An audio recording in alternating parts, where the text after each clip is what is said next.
This happened a few days before Christmas, 2 years ago. I remember it clearly because everything felt unusually quiet. Like the world had slowed down on purpose. I had taken the week off from going into work. My job allowed remote days, and I'd saved enough to stay home the entire week. A winter storm was coming. A bad one. So I stayed in. I've always been someone who works better at night. That day, I didn't start until noon. The hours passed slowly. Coffee cooling beside my keyboard. The soft hum of the house around me. Outside, the wind began to pick up. At first, it was gentle, then persistent, then heavy. By late afternoon, the sky had gone dark. Not night dark. Storm dark. Snow poured down endlessly, burying the neighborhood in silence. I thought about going out to get dinner, but the roads were already disappearing, so I stayed home. As the evening settled in, the storm grew louder. I left the blinds open while I worked, watching snow swirl under the streetlights. That's when I noticed something. A small flicker of light. Outside the window. I turned my head. A thin beam moved slowly through the snow. A flashlight. I leaned back in my chair and watched it. It didn't move randomly. It moved with purpose. I remember thinking how cold it must be out there, and wondering why anyone would be walking around in a storm like this. After a moment, curiosity won.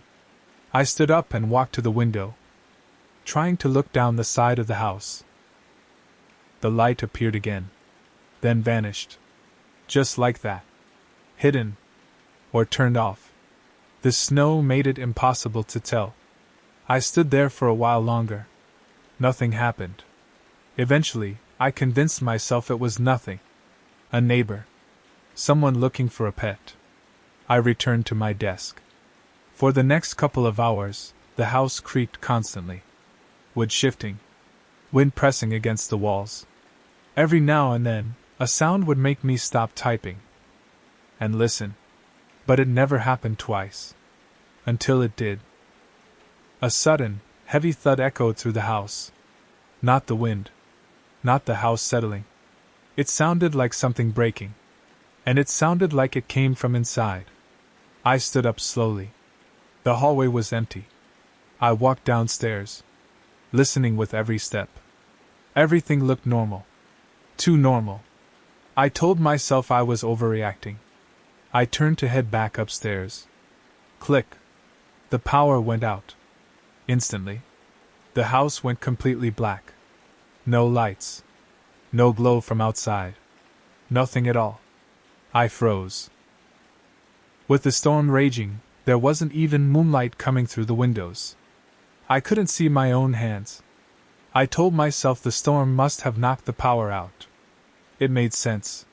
Still, I moved carefully. Step by step, I made my way downstairs, feeling each step with my foot. The breaker box was in the basement, at the end of the hallway. I traced the wall with my hand. And then, I heard something. Movement. Slow. Muffled. It was coming from behind the basement door. I stopped breathing. The sound grew closer, until the basement door made a soft, unmistakable creak as it opened. My heart sank. I took a quiet step back and slipped into the bathroom beside me. I didn't close the door. I was afraid the sound would give me away. Footsteps followed. Slow. Careful. They moved down the hallway. Closer. And closer. I knew whoever it was only a few feet away. Then the footsteps passed directly in front of the bathroom doorway. I never saw them. It was too dark. They continued toward the stairs. Once they stepped onto the carpet, the sound disappeared completely. For a moment, the only thing I could hear was the storm outside. Loud. Endless. I didn't know if the person was standing at the bottom of the stairs, or heading straight toward my office. I didn't wait to find out. I ran. Hands outstretched, I moved blindly through the house, until I reached the garage. I grabbed my keys and ran outside into the snow, jumped into my car, and drove.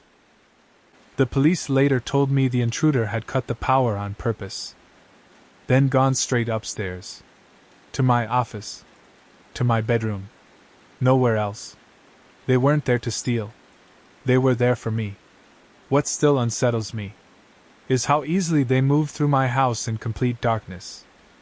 Like they already knew where everything was. Like they knew exactly where I'd be. I moved not long after. Nothing like that has happened since. But even now, when snow falls heavily at night, I don't leave my blinds open anymore.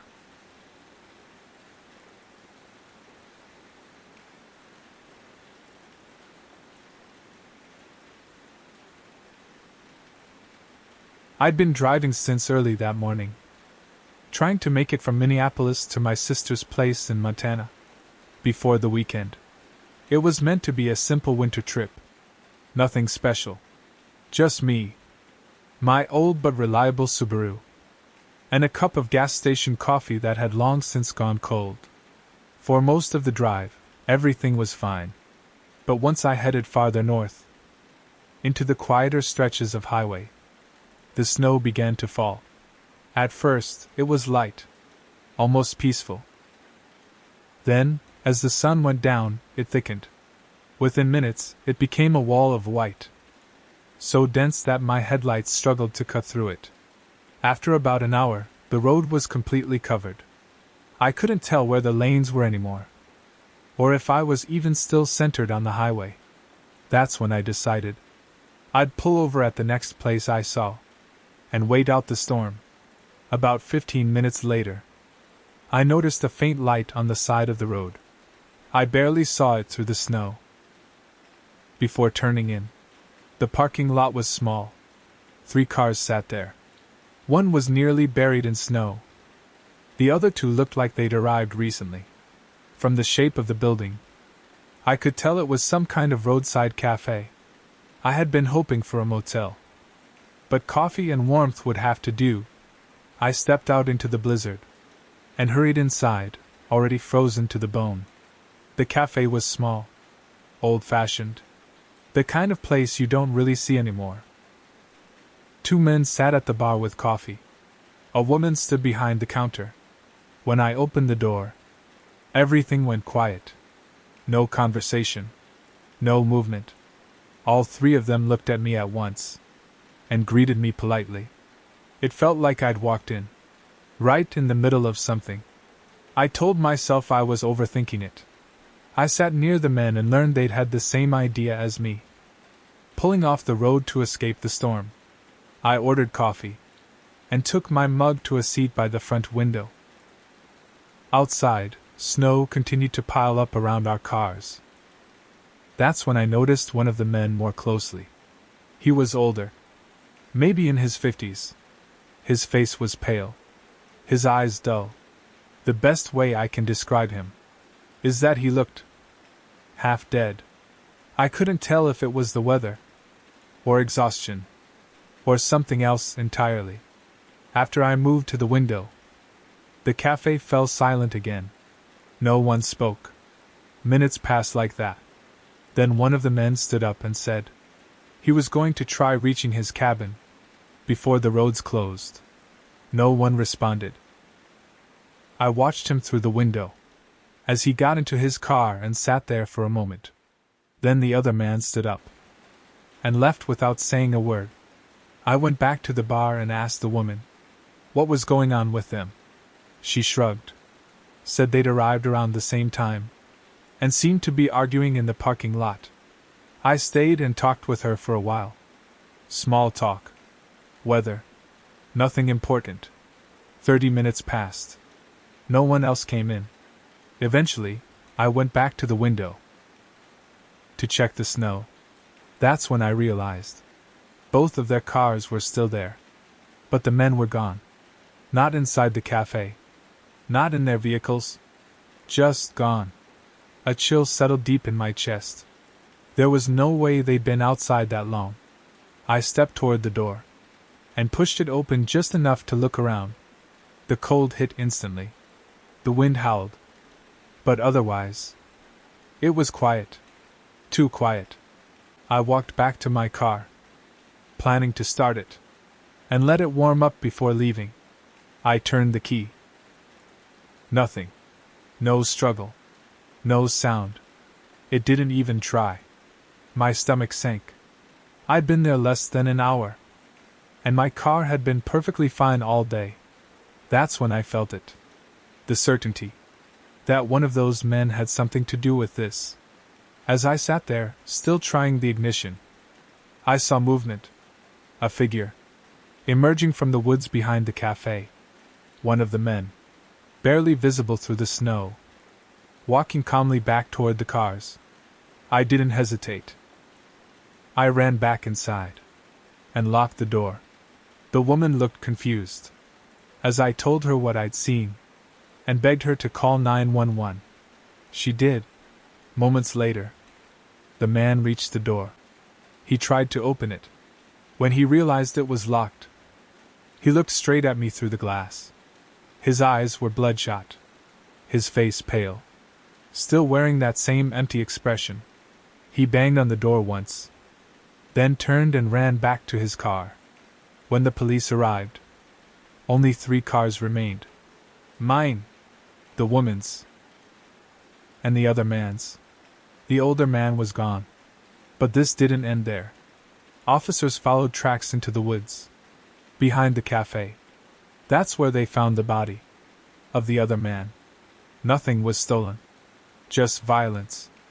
And his car wouldn't start either. The ignition line had been cut. Just like mine. The story told itself. That man had been waiting, disabling cars, watching, and if I hadn't noticed in time, I eventually made it safely to my sister's house. But even now, I still think about that figure, walking out of the woods, through the snow, and I don't take winter road trips anymore.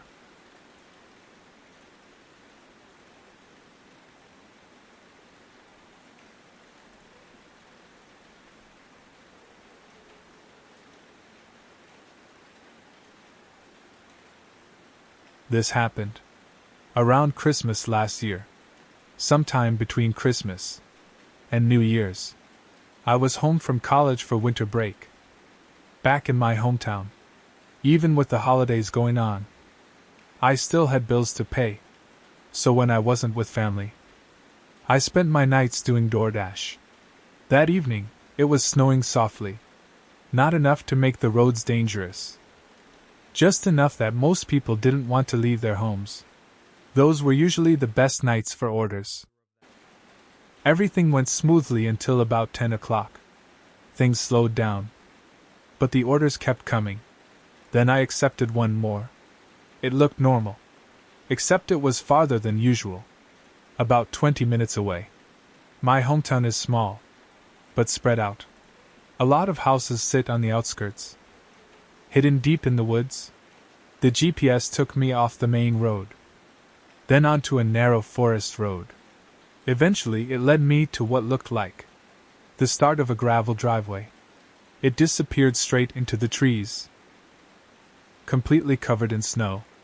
No tire tracks, no plowing, no porch lights, no glow from a house, just darkness and forest.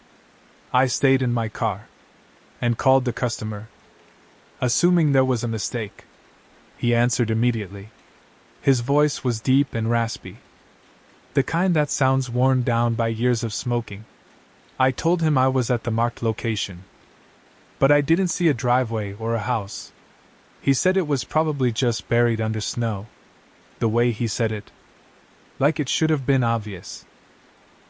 I explained that I thought I could see where the driveway might be, but I wasn't comfortable driving my car through it. That's when his tone shifted. He snapped back, irritated, saying this was the whole reason he ordered delivery, and asking what the point was if I wasn't going to deliver it. I didn't agree with him, but I also didn't want the order cancelled, or a bad review, so I hesitated, and said, "Okay, After he hung up, I grabbed the order, locked my car, and stepped into the snow. It wasn't very deep, but the driveway was unmaintained. I knew my car would probably get stuck if I tried driving in. So I walked. I followed what looked like a narrow clearing between the trees, but without any lights to guide me. I wasn't sure where I was going. I kept glancing back at my car. It slowly grew smaller, until it was just a dark shape behind me. Ahead, everything looked the same. Just trees, and snow, and darkness. Then I heard it. A soft crunch. Off to my left. Like a boot stepping on snow. Far away. Barely within hearing distance. I stopped and turned on my phone's flashlight. It barely reached past the trees. I didn't see anything. I didn't hear anything else. So I kept walking. The cold started creeping in, and the silence ahead felt endless. By then, I realized something was wrong. I should have seen the house by now.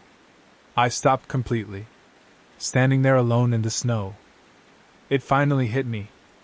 What if there was no house? What if this was just a way to get me out here? The thought sent a chill through me. That had nothing to do with the cold. I pulled out my phone and decided to call him one more time. If he didn't answer, or tried to convince me to keep walking, I was leaving. The phone rang. Once. Twice. Then I saw it. A light. Far out in the trees. Just for a moment. It shut off. And instantly, the call dropped. I didn't think. I didn't hesitate. I turned and ran. The sound of my own footsteps crunching through the snow was so loud. I couldn't hear anything else. I didn't know if someone was behind me. That made it worse. When I reached my car, I noticed something was wrong before I even got close. It was leaning. One of the tires was completely flat. Slashed. I got in anyway. And drove. I called the police on the way out. But they didn't seem to take it very seriously. To me, it's obvious. That man was leading me into the woods for a reason. And he didn't want me leaving. I don't know what would have happened if I'd kept walking. And I don't want to know.